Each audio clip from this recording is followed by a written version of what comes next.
There are nights when the world seems to shrink into a thin breath. One feels that even the slightest breeze passing by could shatter the silence wrapped around them. And right in that fragile moment, a story begins to unfold. A story so small it could rest in the palm of a hand, yet inside it holds an entire universe of emotion and resilience. Tonight, we will walk together into the world of a tiny family. Little beings whose hearts are larger than any empty space life leaves behind. They are not heroes of grand epics, nor do they possess magic or enchanted weapons. But they have something humans sometimes lose while growing up: the ability to see beauty in the smallest of things, the patience to exist quietly, and the belief that any hardship is only a turn on the path toward a new discovery.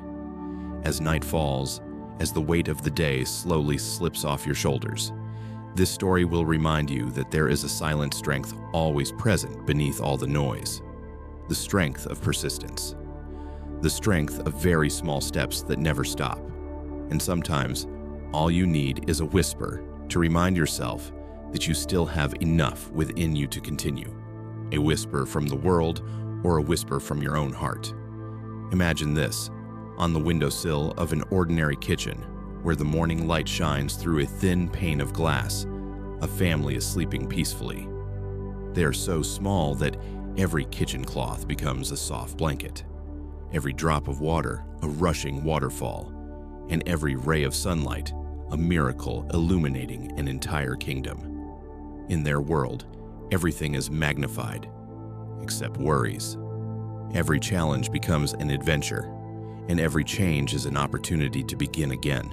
If you have ever felt small in this vast life, ever had days when you didn't know where to go, or mornings when your heart felt as heavy as stone, then this story is meant for you. Because sometimes, to get through a difficult day, all we need is to see life through the eyes of something tiny.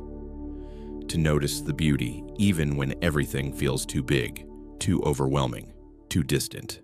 Tonight, sit down, slow your breath, and let your heart soften a little. Let the story of the Pocket family guide you, with gentleness, with faith, with their way of living in a vast world without ever losing themselves. In their smallness, we will find something magical, that with enough resilience, we can always move forward, and every home will appear at the exact moment we need it most. Let the story unfold like a dream. Slow, warm, and full of peace. Tonight, you are not just listening to a bedtime story. You are coming home to yourself. Part 1. The Pocket Family. In the hidden corners, where people rarely pay attention, where the light only brushes past but never lingers, there lives a tiny family. Quiet, humble, yet overflowing with warmth. They are called the Pocket Family. 4 little beings so small that their footsteps make no sound. Their breaths are as soft as dust, and their existence is as delicate as a breeze slipping through a crack in the door. But don't assume that being small makes them unimportant. On the contrary, it is within their very smallness that their world opens wide. Intricate, vivid, and full of things grown-ups often overlook. Ma is graceful in the way a morning ray of sunlight is graceful. Gentle, soft, touching everything, within reach as if leaving behind a trace of love.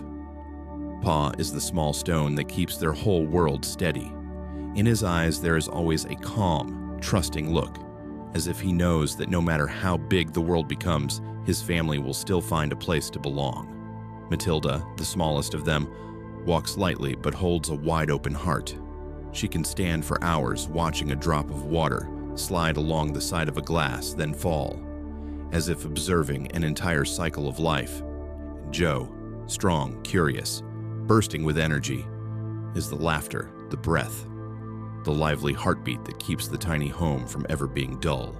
They live right inside a human house, surrounded by towering objects that stand like silent fortresses. A chair, to them, is a mountain. A spoon is a curved mirror reflecting the sky. Folded kitchen towels form rippling valleys. And a single open door, with a gust of wind sweeping through, can turn the windowsill into a raging storm. But the Pocket family has never been afraid. They exist the way wild grass grows, humble yet resilient, quiet but steadfast. When night falls and the grown-ups are tired, when the last footsteps leave the kitchen, that is when their world becomes the most spacious. All the extra noises fade away, leaving only the heartbeat of the house, the soft shiver of pipes, the wind brushing against the curtains, the leftover light falling quietly onto the floor in gentle golden streaks. In that moment, the Pocket family gathers together and shares their tiny stories. Stories small in size but richer than 1,000 words. To them, happiness is not something grand. Happiness is Ma smiling because she found a crumb of bread big enough to eat. It is Pa climbing the cold electric cord to check what has changed in the vast kitchen today. It is Matilda picking up a grain of salt sparkling like a crystal. It is Joe running around the spoon as if sprinting across a giant stadium. When a family knows how to find joy in the tiniest breath, then no matter how big the world is, it can never make them feel lost. People often believe that growing bigger is the only sign of success. But the Pocket family lives differently. They believe that smallness has its own beauty, a beauty that allows them to see the world through a clearer lens, to notice the wonder in simplicity, to feel the light within stillness, to recognize kindness in fleeting moments. If one day you feel too small, if you feel your voice isn't loud enough to fill a room, remember the Pocket family. They exist not to stand out, but to remind us that even the smallest things can hold an entire world. A world of perseverance, of love, of warmth that we often drop somewhere between our hurried days. And for that reason, even while hidden, even when nobody knows about them, the Pocket family lives their life in the most beautiful way possible, gently, thoughtfully, and full of faith in the kindness of the world. Part 2. Losing the old home. The kitchen cabinet that day wasn't the same as usual. It breathed differently. It echoed with unfamiliar sounds, not the steady hum of pipes, nor the lonely whisper of wind slipping through the cracks. The Pocket family sensed the change even before it truly happened, the way a leaf knows autumn has arrived before the air turns cold. The final days of peace always carry a particular flavor. The silence stretches longer. The light seems somehow altered, and the heart becomes sensitive to even the slightest sound. The cardboard box, the place that had been their home, still sat there, folded into the darkest corner of the cabinet, soft like the very first bed someone ever slept on. The paper had faded, the edges slightly curled, but to the 4 tiny beings, it was a complete world, a place to return to after weary steps, a place unseen by anyone, undisturbed, untouched. They lived in that box the way one lives inside a beautiful secret, and that secret belonged only to them. But then that morning, light suddenly rushed in as the cabinet door swung open. Ma startled, clutching Matilda. Joe pressed close to Pa, eyes wide at the sudden movements. A human stepped in like a strong gust of wind shaking a forest, making every small leaf tremble. No one, not even the human with large hands, knew that everything was about to change. In their ordinary actions, they had no idea they were about to sweep away an entire tiny tragedy. Objects were lifted. The cardboard box was flipped. The dry echo of collisions thundered like a storm to tiny ears. The box, their home, was lifted effortlessly, neatly, like something meaningless. It was placed inside a larger container, and the cleaning continued as though nothing had just been lost. But to the Pocket family, that moment weighed heavier than the collapse of a whole tower. They jumped out of the box at the last second, managing to slip into the narrow gap between looming objects, hiding within broken breaths. There was no time to say goodbye, no time to hold on to anything. Their home had been carried away, not by a storm, not by destruction, but by the sheer unintentional carelessness of human hands. Loss always comes abruptly, without warning, without giving anyone time to prepare, especially the kinds of loss that have no voice. The Pocket family didn't cry. Tears would change nothing. They stood silent, 4 tiny silhouettes in the newly opened emptiness, staring at the spot where the box had once been. Now only a faint trace of dust. "We have to go," Pa said, his voice small but steady, like a thin stream of water, persistently carving its way through stone. Ma placed her hand on Matilda's shoulder. Joe looked around with eyes only children have, wide, curious, yet tinged with a soft ache of longing. No one blamed life. They simply accepted that change is inevitable. One home leaves, another will come. The only thing that truly remains is the hands still holding each other, the warmth still flowing between their tiny steps. They stepped out from the cabinet corner and quietly walked into the area of light they had rarely entered before. The world was so big, so unfamiliar, but in that light was something like an invitation, a whisper that maybe, from this loss, a new beginning was waiting. No one knew that among the giant objects beneath shifting layers of light and shadow on the floor, a tiny family was searching for their way forward. No one knew that a cardboard box had been a home. No one knew it had held laughter, peaceful sleep, and small but complete stories. No one knew, except them. And so, the 4 tiny beings began a new journey. No belongings needed. No long grief required.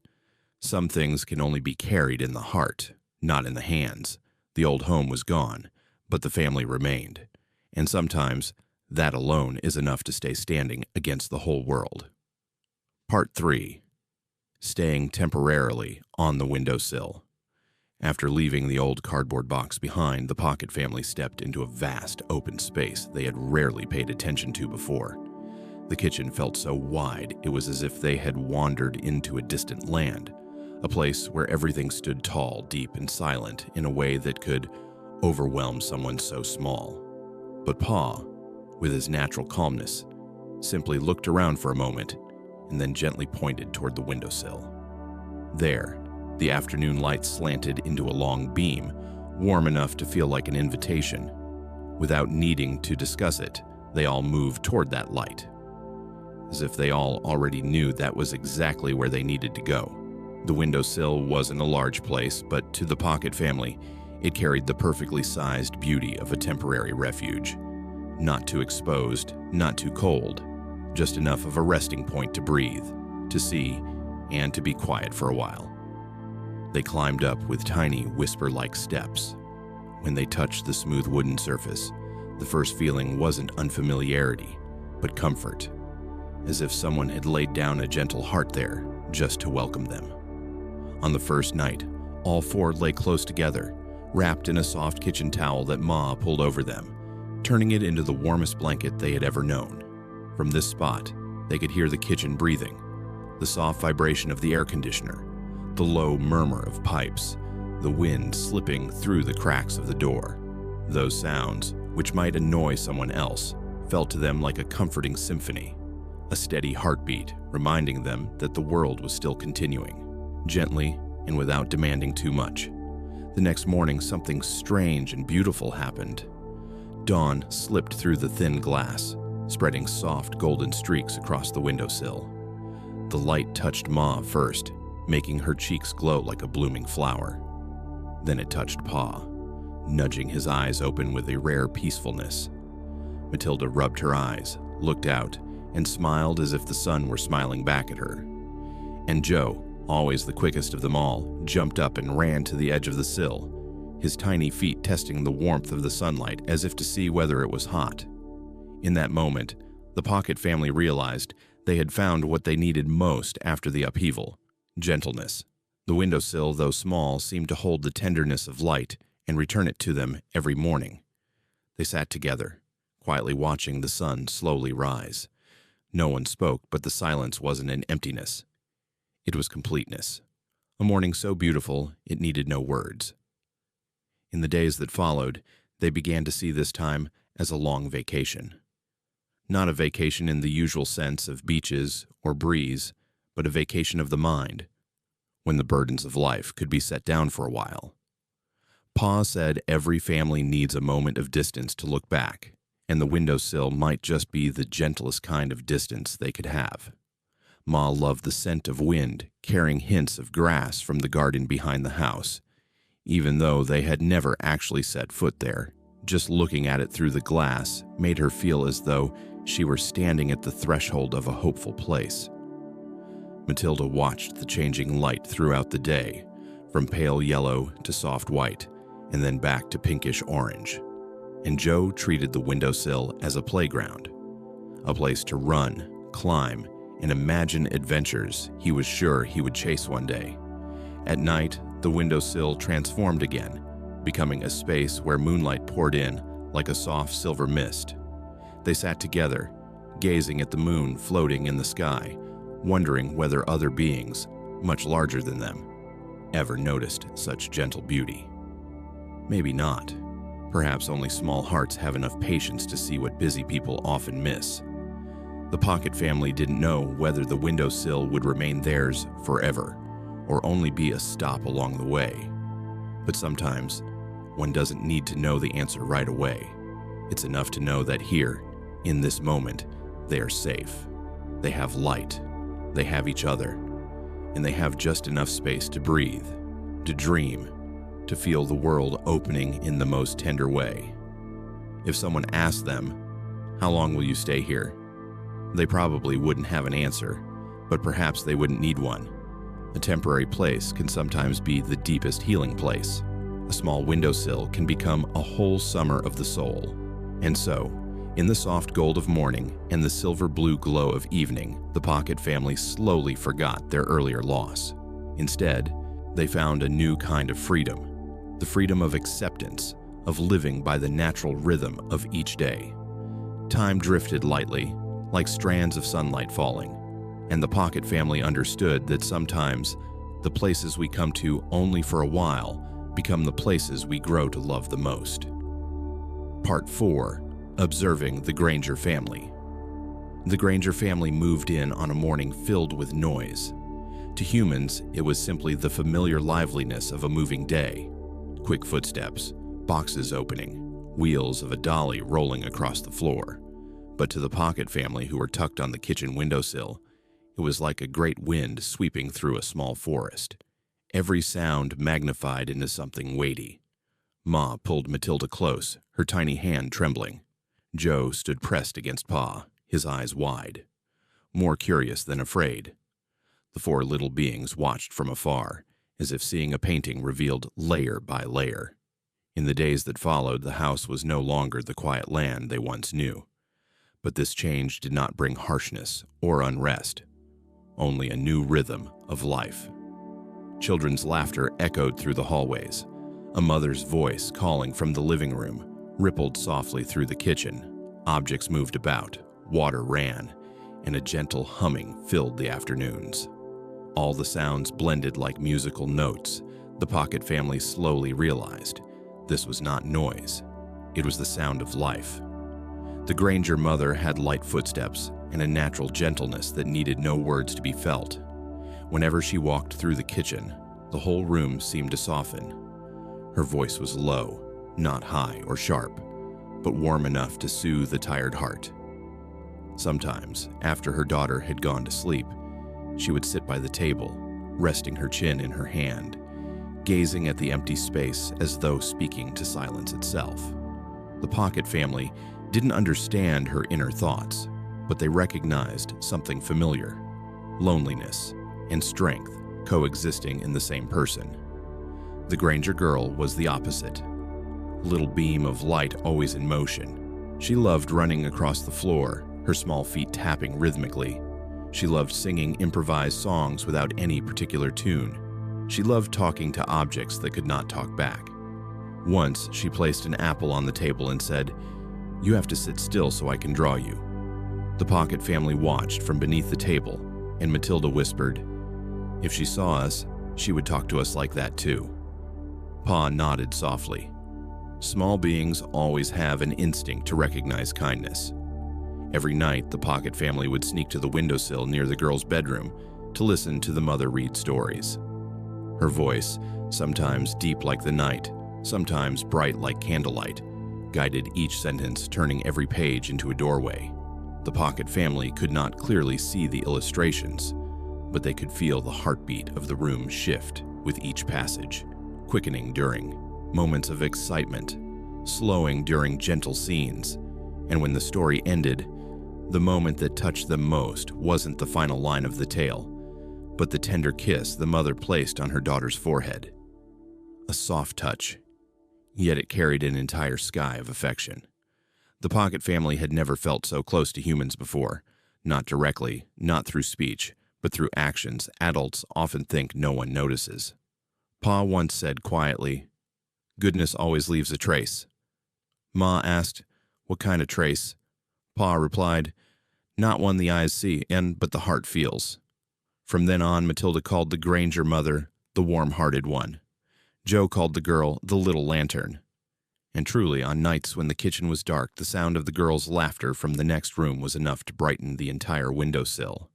In the first weeks, the Pocket family observed to see whether they could live safely under this roof. But the more they watched, the more they realized they had found not only safety, but something rarer, a sense of belonging. They did not belong to humans, and yet they were drawn to the warmth radiating from ordinary moments. The cup of warm milk the mother prepared, the soft blanket the girl held while sleeping, the tiny goodnight whispered like a white note in music. There were no angry shouts, no heaviness lingering in the air. This new home carried the sound of life, not the sound of fear. And to little beings who had lived in shadows for so many years, that was an incomparable gift. The Grangers never knew that someone was quietly watching them from under the table, from cabinet cracks, from windowsills. They didn't know that the smallest drops of happiness they let fall were bright enough to light up an entire space in someone else's eyes. They didn't know that a tiny family was smiling, grateful for their kindness. And the Pocket family, once cautious, now felt quietly at ease. In this vast world, difficulties often come from what we cannot see. But gentleness does too. It exists in the smallest gestures, in whispers, in soft footsteps, in the way someone reads a story to their child. And the Pocket family knew that as long as kindness remained here, they would always have space to breathe. Part 5. The Days of Happiness. Ever since finding the windowsill as their temporary shelter, the days of the Pocket family drifted by as gently as leaves falling on wooden floors. Silent, unhurried, unforced.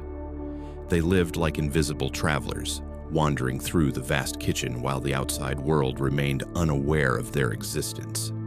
Yet that very anonymity made each moment feel complete in its own way, belonging only to them, seen only by them, treasured only by their tiny hearts. Every morning, when the first sunlight slipped through the glass window, warming every corner of the windowsill, the Pocket family awakened with slowly opening eyes. The light touched them, not loudly, not brightly, but softly, like the gentle touch of an old friend. Ma was always the first to awaken, lying still for a few seconds to feel the warmth rise from the wood into her skin, then smiling toward Pa. They didn't need to speak. Just one glance was enough to know that today, like yesterday, would be another peaceful day. Their mornings began with Pa catching drops of water falling from the faucet. He had found the perfect angle to place their tiny bottle cap, so even the thinnest trickle would fill their miniature cup. Joe usually stood beside him, wearing a seriousness that surpassed many grown-ups working on important tasks. When the first drop landed, Joe cheered as though he had just witnessed a miracle. Matilda gently placed her hand on Ma's palm and whispered, "The water feels cool today," as if she were the messenger of morning dew. Food was never scarce. Humans always left behind crumbs from their busy lives, and those crumbs became feasts to the small-hearted. A bit of toasted bread, a stray piece of cereal, a tiny shard of cheese forgotten on the table. Ma would gather them with tenderness, as if collecting the treasures of the day. Some days they found a chocolate chip, and Matilda held it as if holding the sun. Some days, Joe discovered a shimmer of honey, and Pa had to repeat several times that too much would cause a stomachache. They lived so simply that it might seem like they lacked much, but look closely, nothing was missing. They had enough to be joyful, enough to live, enough to greet every day as new, and in that simplicity, they found something many grown-ups lose, the ability to see magic in the smallest of things. At midday, sunlight poured through the window as if spreading a golden blanket on the windowsill.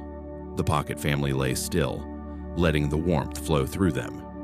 Matilda dozed off, her tiny hands clutching the soft towel.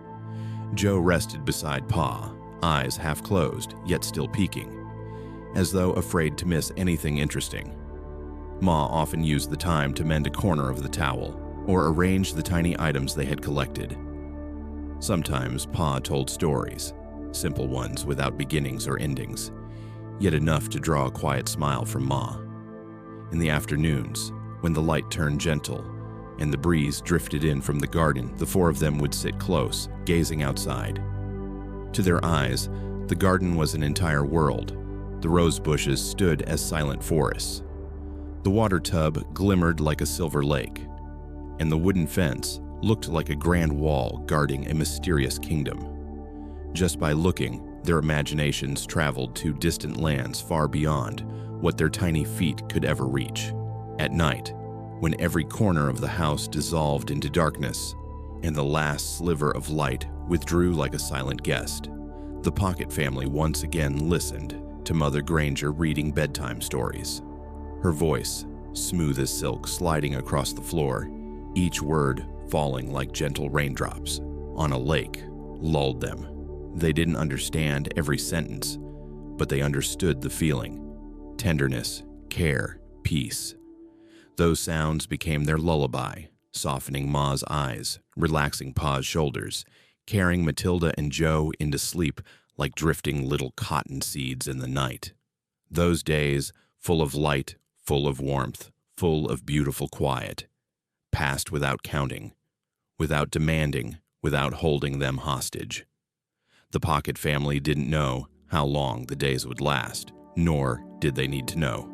They simply lived them the way one sips cool water from a spring, not in a rush, not in greed, only aware that every sip is precious. There are periods of peace so gentle that people fail to recognize them as happiness. But the Pocket family, though tiny, had the sensitivity to see it. They felt happiness with their eyes, ears, skin, and with every heartbeat. And so, in the adults' wide kitchen, on their own little windowsill, the Pocket family lived like quiet travelers in the longest vacation of their lives. A vacation requiring no ticket, no suitcase, only a grateful heart and eyes that know how to see the beauty in every speck of shimmering dust the day has to offer. Part 6. A Beautiful Dawn. Morning always arrives in the gentlest way. Not loud, not rushed, just a thin strip of light quietly climbing onto the windowsill, brushing the towel where the Pocket family sleeps. A small touch, enough to wake their tiny world. Ma opens her eyes first, her back shifting slightly before she turns to look at Pa. He is waking too, his gaze still fogged with dreams. They don't need to greet each other with words. A subtle nod, a soft smile is enough to understand that dawn has found them once again. Matilda stirs, her soft wispy hair fluffing like clouds, her head resting on her small arm. Joe stretches his limbs, always waking like a young bird, learning to open its wings, full of energy, full of eagerness. A new day begins, but for the Pocket family, the day does not begin with doing something. It begins with a special ritual, watching the sunrise. Pa always leads the way, taking tiny but steady steps toward the edge of the windowsill. From there, the whole garden outside unfolds like a fairy tale. They sit shoulder to shoulder, four tiny beings surrounded by an immense world without feeling lost. Instead, they feel as if the light is opening its arms, welcoming them into a radiant day. The sun is not fully up yet, but the sky is already shifting colors. Pale blue, mingled with pink, and hints of gold, like the delicate strokes of a patient painter. The first rays slide gently across the wooden fence, touch the roof of the shed at the far end of the garden, turning it into a golden palace. Joe looks at the sight and whispers, "It looks like a kingdom." Pa smiles, placing a hand on his son's head. "Yes, our kingdom." The rose bushes, which may only reach an adult's waist, become towering. Forests in the eyes of the Pocket family. Fragrant forests, gentle forests, rustling forests that sway with the wind. And dew on the rose petals, not dew anymore, but clear pearls. Matilda loves watching them most. Her reflection appears in each tiny droplet, blurred and dreamy, as if she's peering into a parallel world. The water basin in the yard, where water trickles constantly, becomes a vast lake to them. Light plays on the surface in shimmering fragments, like thousands of small mirrors moving with the world's breath. Sometimes a sparrow lands at the edge, wings spread wide, light shimmering through each feather, making it look like a mythical creature. Matilda holds her breath so as not to startle it, while Joe follows every movement with wide, amazed eyes. The whole outside world, the one humans often glance at without much thought, rises before the Pocket family in magnificent splendor. Things that seem small become grand. Things that seem ordinary become magical. And then comes the moment they wait for. The round sun slowly lifts itself above the horizon. Light pours in like a stream of gold, spreading over the floor, over the walls, over the faces of the 4 Pocket family members. Under that light, every worry, if any, dissolves like mist. Every wrinkle in the cloth, every speck of dust on the wood, every beam on the windowsill becomes alive. Every day becomes a new beginning. Ma places her small hand over her heart. "The light is so beautiful today," she says, not to receive a reply, but as a thank you to the dawn itself. Pa nods. Today will be a good day. Joe and Matilda remain silent, their clear eyes reflecting the sky's growing brilliance. In the sunshine, they no longer feel small. They feel like part of something vast, something beautiful, something endless. And perhaps that is the magic of dawn. It teaches people to trust the new day, to trust themselves, to believe that no matter how wide the world may be, there's always a bright spot meant for them.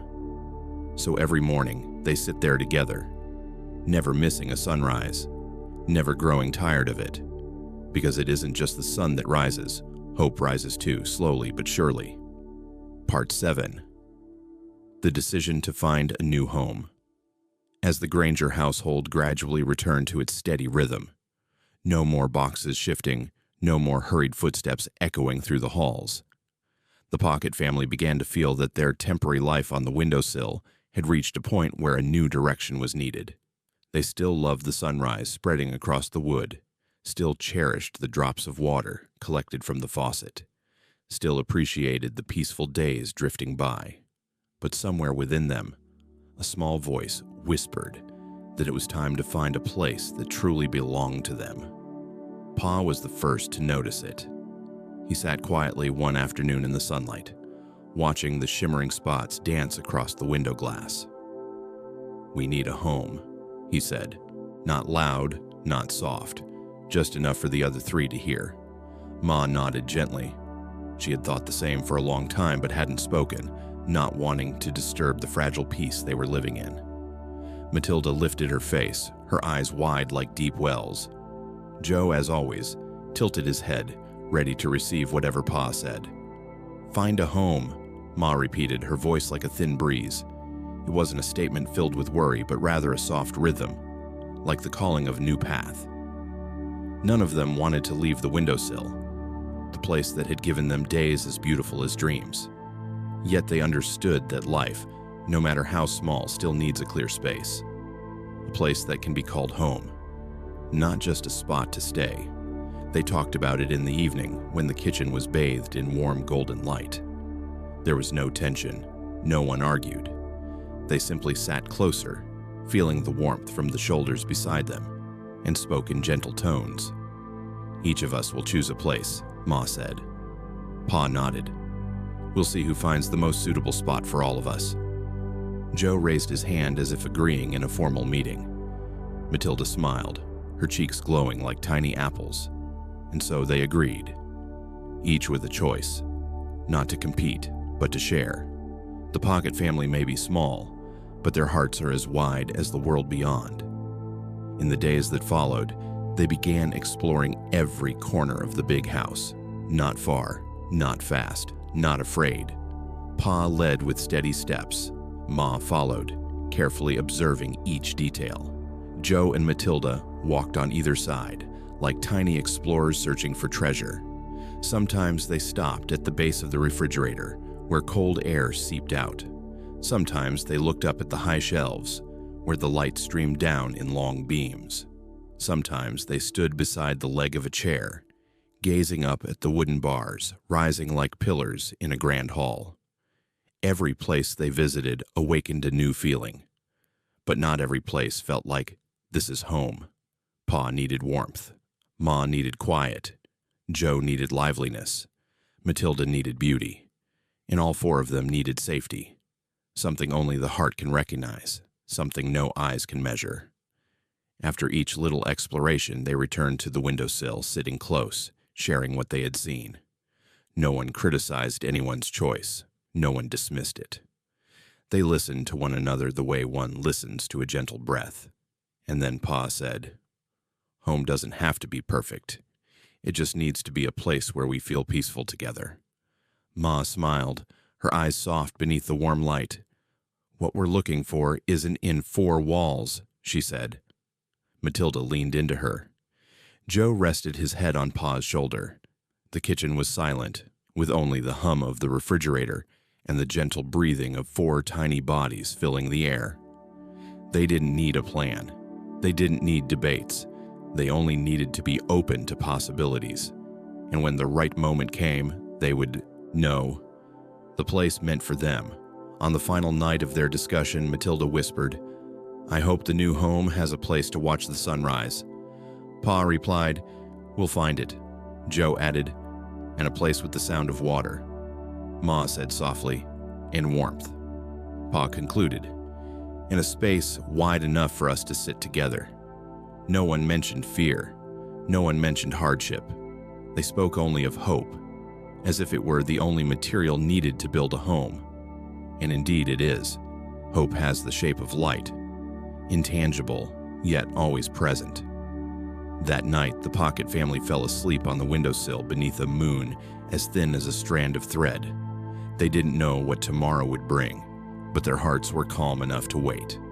A new chapter of life was opening, not with a loud sound or sudden change, but with the quiet certainty of a decision fully ripened. It was time to choose a place to call home. Part 8. Pa's Choice. Pa didn't rush to present his choice. He waited for a morning when the first rays of sunlight touched the windowsill, bathing the whole family in gentle gold. They had just finished their familiar sunrise ritual, dew still clinging to Matilda's hair and Joe's eyes sparkling with the light of a new day. Pa stood up, patting his knees like someone who had made a firm decision. "All right," he said in a voice just loud enough. "Let's go see a place." No one asked further. With Pa, silence was always a promise. They stepped down from the windowsill, holding hands as they crossed their tiny but challenging path. From their miniature perspective, the kitchen stretched out like a vast plain. The countertop was a plateau, chair legs were ancient stone pillars, and the grooves in the wood were winding roads leading into a maze. They followed Pa's steps, slow but never lost. In front of an old cabinet door, Pa stopped. Ma tilted her head. Matilda clung to his shirt. "Here," Joe asked, his voice small but round, like a bouncing ball. Pa nodded, his eyes shining with quiet certainty. "Inside." He pushed the cabinet door slightly, just enough for them to slip through. A wave of warm air greeted them, not harsh heat, but soft warmth like a hand gently resting on the shoulder. They stepped further in and immediately saw the place Pa had quietly prepared. the small corner behind the heater, where light did not reach but warmth flowed everywhere. There, layers of cotton as soft as clouds had been gathered and arranged by Pa into tiny cushioned seats, as if the sky itself had folded down to cradle them. Matilda sat first, her eyes lighting up instantly. "So soft," she whispered, stunned, as though discovering a miracle. Joe sat beside her, his legs swinging like he was sinking into a field of soft grass. Ma settled down next to them, releasing a breath that sounded like gratitude. Pa sat last, and in that moment, this small corner transformed into a cozy, complete living room. The heater hummed softly behind them. The sound was deep and steady, like an ancient song without words, soothing every bit of fatigue. They didn't speak. No one wanted to break the serenity. The warmth melted away the leftover chill from their fingertips, easing the tension from days before. For tiny beings who had once lived in the shadows of the kitchen cabinet, afraid of falling objects, shivering from drafts creeping through cracks, this place felt like magic. Pa stood up gently. From a hidden corner, he took out a tiny metal cap, the one he had transformed into a cup. Inside was a drop of water and a bit of cocoa powder he had collected from yesterday's crumbs. "A little more heat," he said, placing it near the heater. Ma smiled. Joe leaned in to watch. Matilda rested her head on Pa's arm. They waited with childlike anticipation. Soon, a soft aroma rose from the tiny cap, thin and sweet like the warmth of a memory. Pa poured the cocoa into 4 even smaller caps, each person receiving exactly 1 drop. But to them, that drop was a whole cup, a whole offering, all the tenderness of a father. They lifted their miniature cups with both hands. Matilda blew gently. Joe sipped first and giggled. Ma closed her eyes, letting the cocoa melt into her heart like a warm stream. Pa drank slowly, his gaze soft like late afternoon sunlight. The warmth, the scent, the peacefulness wrapped around them, aligning their 4 tiny hearts into the same rhythm. No one needed to say the place was beautiful. No one needed to check for safety. They all knew this was a good place. But Pa, who understood things most deeply, knew not everything perfect was meant to be theirs. "This place is very good," he said, once everyone finished their cocoa, "but perhaps a bit too quiet for the little ones." Joe looked up and smiled. Matilda nodded, her eyes light as mist. Ma gazed at Pa with gentle understanding. "A bit too quiet," Pa repeated. "But quiet is a gift too." He didn't need to explain further. They could feel something else in his tone. He wanted the children to know warmth, to know safety, to know the feeling of sitting together without fear or tension. They stayed a little longer, as though trying to memorize every wave of heat, every softness of the cotton, every faint hint of cocoa. Then Pa stood. "Let's go," he said. Not because the place wasn't lovely, but because the journey wasn't done. There were still many places to explore, and the final home had to be one where all 4 felt truly at home. As they left the heater cabinet, Matilda hesitated. "This place is like your arms, Pa," she whispered. Pa bent down, placing his hand on her head. "I think so too." Then they walked out, one following the other in a tiny line, the light from the kitchen embracing every step.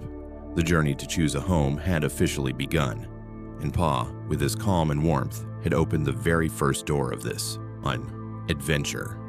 Part 9. Ma's Choice. Ma was the one who presented the second choice, and when she pointed to the cupboard door of the dish cabinet, the whole Pocket family felt an indescribable sense of trust. There was something in the way Ma moved, slow but certain, gentle as a breath yet steady as a heartbeat, that told them the place she chose must have something special about it. She was always more perceptive than Pa, always noticing the smallest things others overlooked. A streak of light touching the floor, a faint scent lingering in the air, a tiny sound signaling that life was shifting.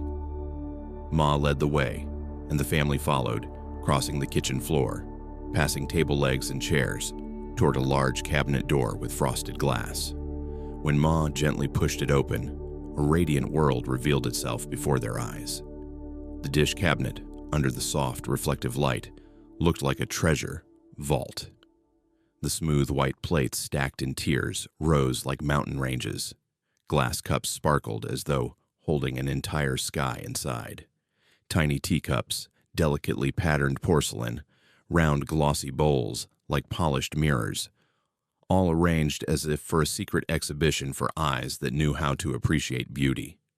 Matilda breathed softly, as if afraid to disturb the sacredness of the moment. Joe ran over to the largest bowl to see his reflection distorted playfully by the curve of porcelain. Pa stood in the scatter of reflected light, his gaze filled with peaceful admiration. But that wasn't why Ma chose the place. She pointed to the lowest corner of the cabinet, where the Granger girl's chair often rested during mealtime.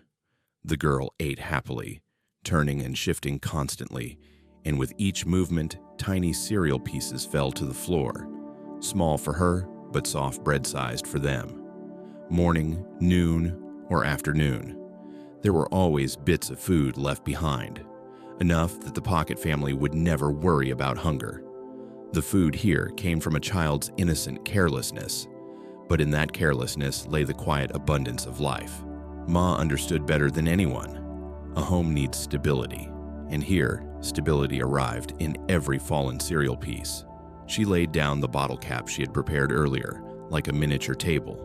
On it was a ring of big, round cereal pieces glowing brown under the filtered light, fragrant and crisp. Joe's eyes widened. Matilda sat down instantly. Pa smiled softly, as if seeing something that spoke directly to his heart. "Enough for a week," he said. "Enough to be carefree," Ma replied, her voice quiet but firm. They ate together. The tiny crunching sounds echoed gently in the spacious cabinet, soft as wind moving through trees. Matilda closed her eyes to savor the sweetness. Joe ate quickly, then slowed down to enjoy it more. Pa ate sparingly, but never took his eyes off his family. Ma ate the least, but she looked the most content, for her family's joy had always been her true meal. They sat in the cabinet for a long time, gazing around and beginning to imagine. The glasses became clear lakes. The white plates became marble plains. The teacups became homes for fairies. The place was bright, clean, beautiful, full of life. It wasn't only abundant in food. It carried the warm rhythm of the Granger family, the girls' laughter, the mother's gentle footsteps, sounds of meals being prepared, the scent of warm milk, the breath of life itself. "This place is always full," Ma said, not in words but through her eyes. Full not as in loud, full not as in cluttered, but full of life. Each day reflected the rhythm of humans like a new mirror. Ma liked that. She liked places that held traces of life, not chaotic enough to steal peace, not empty enough to leave the heart hollow. When they finally stood to leave the cabinet, Ma stepped out last, as if wanting to carve every detail into her memory. The light flowing through the slightly open door made the 4 Pocket family members glow like tiny specks of light. The place Ma chose wasn't as grand as Pa's warm heater corner, nor as sparkling as Joe's dream of the fish tank, but it held a fullness, a rounded warmth, not from heat, but from the quiet, steady, generous abundance of everyday life. Ma knew that sometimes happiness was simply having food, a shelter, and light. And in her eyes, this place was already a small symphony of serenity. Part 10. Joe's Choice. Joe had always been the one with eyes that could find tiny miracles. In the Pocket family, he was the first to see the shape of the wind through the door crack, the only one who noticed how the tapping of the faucet sounded like someone singing far away. So, when it was his turn to lead the family to the place he had chosen, no one questioned or doubted. They simply followed him because their intuition told them wherever Joe chose would surely hold something special, vibrant, and full of surprises. He led them across the living room, where the polished wooden floor reflected the light like long streaks of gold. Joe walked faster than everyone, tiny steps but full of eagerness, carrying an excitement he could not hide. Matilda had to run to keep up. Ma held her little skirt so it wouldn't get caught, and Pa chuckled softly, as if each of Joe's steps were a small song. They arrived at the large coffee table, and Joe pointed to its center. There, the fish tank appeared, a dome of clear, shimmering water that felt like another world. The whole family stood before the massive glass wall, all at once hearing the whisper of water, seeing the lines of light break across the surface, watching the small fish move like soft brushstrokes painting a living picture. Joe nearly squealed, "Here! This is the place I want everyone to see." They looked inside and were immediately captivated. The twisted driftwood looked like ancient tree trunks in an underwater forest. Moss-covered surfaces formed soft green carpets that swayed with the gentle current. Small stones rose like mountain ridges, casting drifting shadows whenever fish swam past. Then there were the fish. Golden fish, blue fish, bright red fish, shimmering fish like specks of stars. Each one moved in its own curve. Each color carried a story. Each motion shimmered with life. Joe pointed at a long, finned red fish, its body flowing like a ribbon in the wind. "I call her Rose," he said proudly, "because she swims like a blooming flower." Rose glided back and forth, not hurried, not tense, drifting softly like a poem. Light shimmered through her red fins, tinting the entire tank pink for a moment, like a sunrise flooding in. Matilda pressed her face to the glass, her breath fogging it, then traced little circles on the cool surface. "So beautiful," she whispered.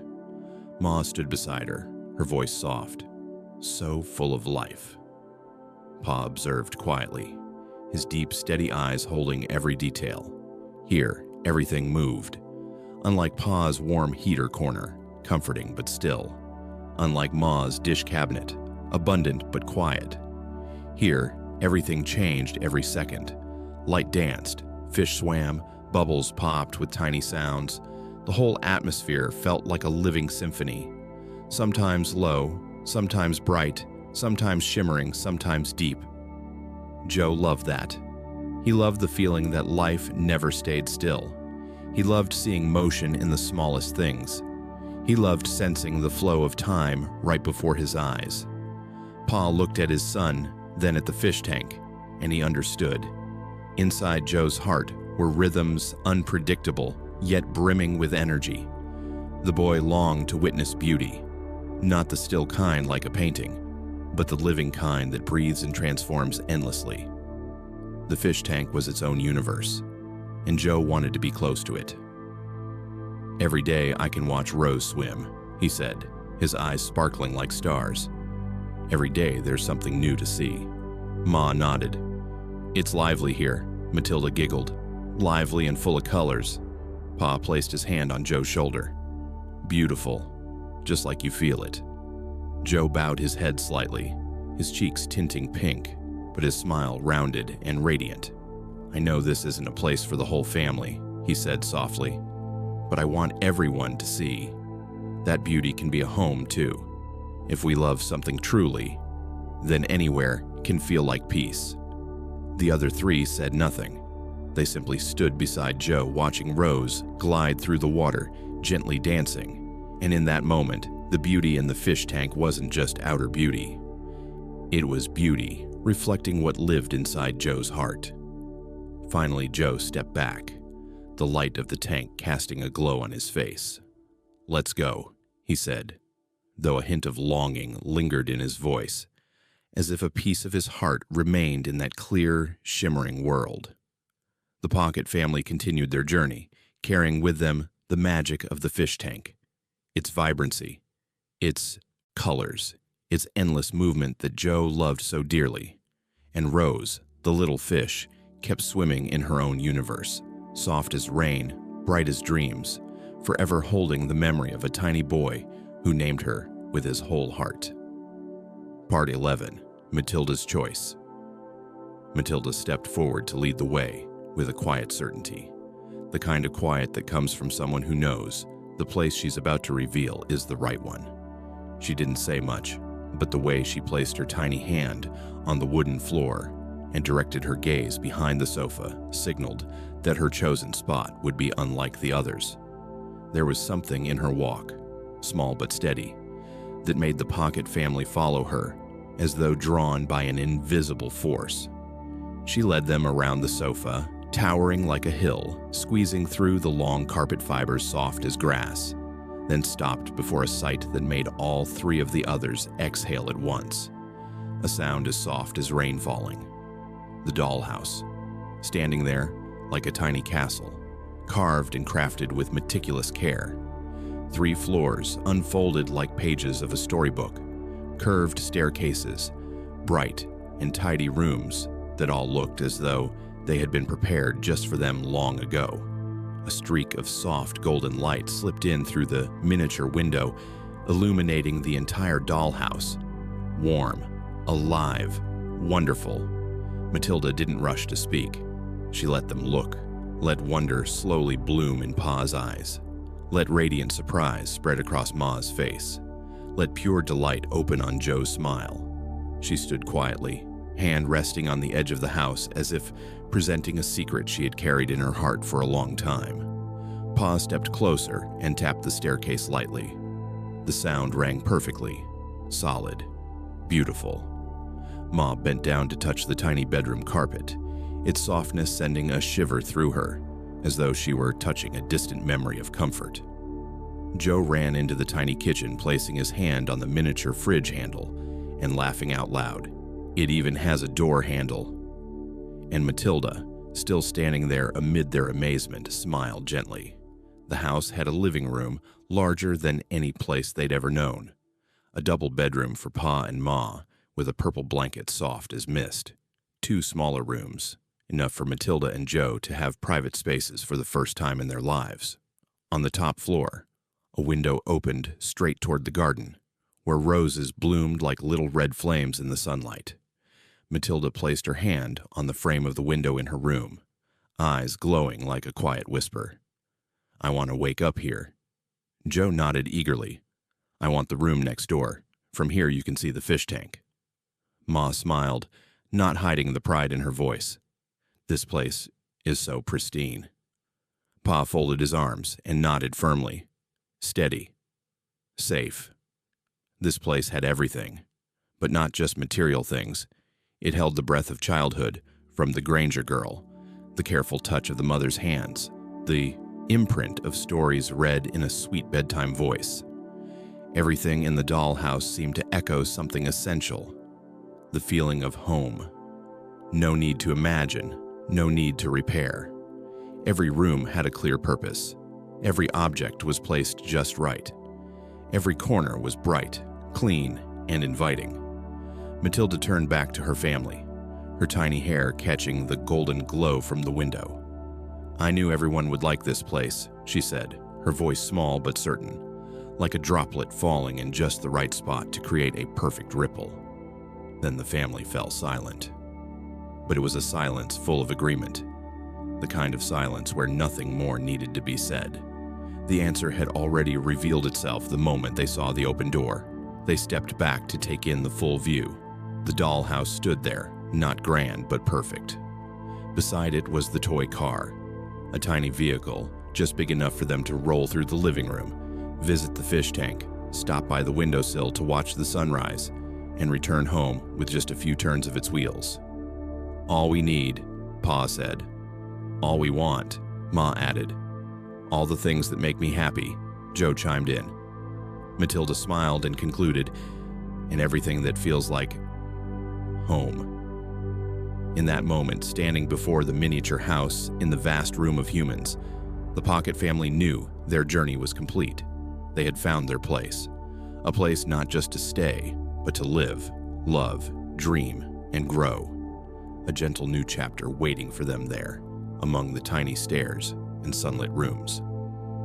Part 12. The Final Decision. As the Pocket family stood before the dollhouse, the last light of day slanted through the window frame, making the tiny home glow as though wrapped in a sheet of gold.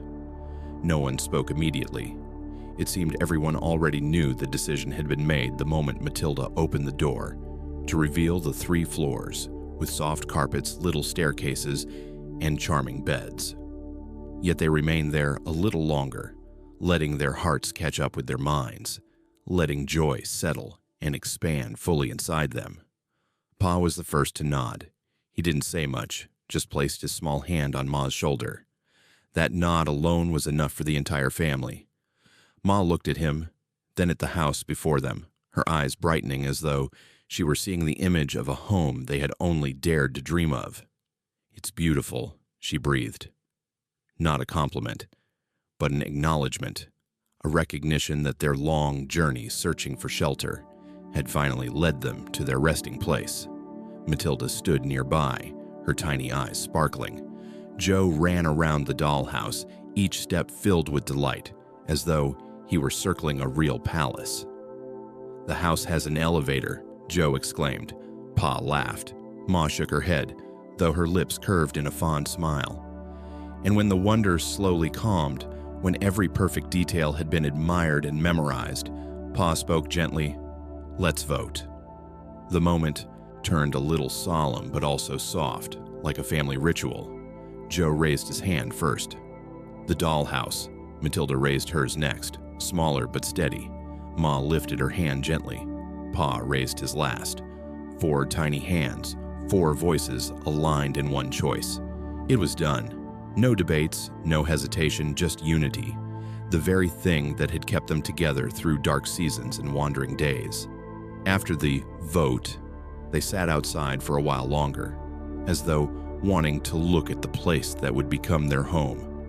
The dollhouse seemed to stretch out its arms, silent but welcoming. The tiny windows, the small staircase, the miniature dining table, all whispered, "You've come to the right place." Joe imagined their first breakfast in the tiny kitchen, a circle of cereal divided into 4 portions, just enough for a new day. Matilda imagined an afternoon sitting by the top-floor window, watching sunlight pour through the curtains like warm honey. Ma pictured laying the sheets, straightening the blanket, folding the corners just the way she liked. Pa imagined the steady rhythm of his family's breathing during their first night, the calm sleep of those who finally have a place to return to. They stepped inside the dollhouse as though stepping into a new story. Matilda went first, her tiny feet touching each step like a careful explorer savoring every moment. Joe rushed in, unable to contain his excitement. Ma followed, her fingers brushing the wooden frame as though touching something fragile yet precious. Pa entered last, his gentle gaze settling over everything as if laying an invisible blessing upon the home. They moved into the living room first, spacious, airy, a room that felt like it had been waiting for them. Then to the kitchen, where Ma smiled at the little table. Then up the staircase, each step firm, steady, not shaking. Then to the bedrooms, where Matilda ran to the tiny bed and tested its softness. Joe fell onto his and laughed. "Oh, it's so soft." Matilda spun in a little circle. Ma sat down and exhaled in relief. Pa stood at the door, smiling at the whole scene. No more words were needed. No more discussions required. The feeling of peace had already spread into every corner of the house. The light outside began to fade. The little lamps in the dollhouse glowed with a warm softness, wrapping the family gently. Ma closed the window. Matilda pulled the curtain. Joe crawled under the blanket. Pa placed his hand over Ma's, the first night in their new home. No one said it aloud, but all of them knew that a new chapter, gentle, serene, and full of promise, had begun in that moment. The dollhouse was not merely a shelter. It had become a promise, a beginning, a certainty in a vast and ever-changing world. And as they drifted into their first sleep there, the tiny house seemed to sleep with them, like a heart that knows how to beat, how to wait, and how to love.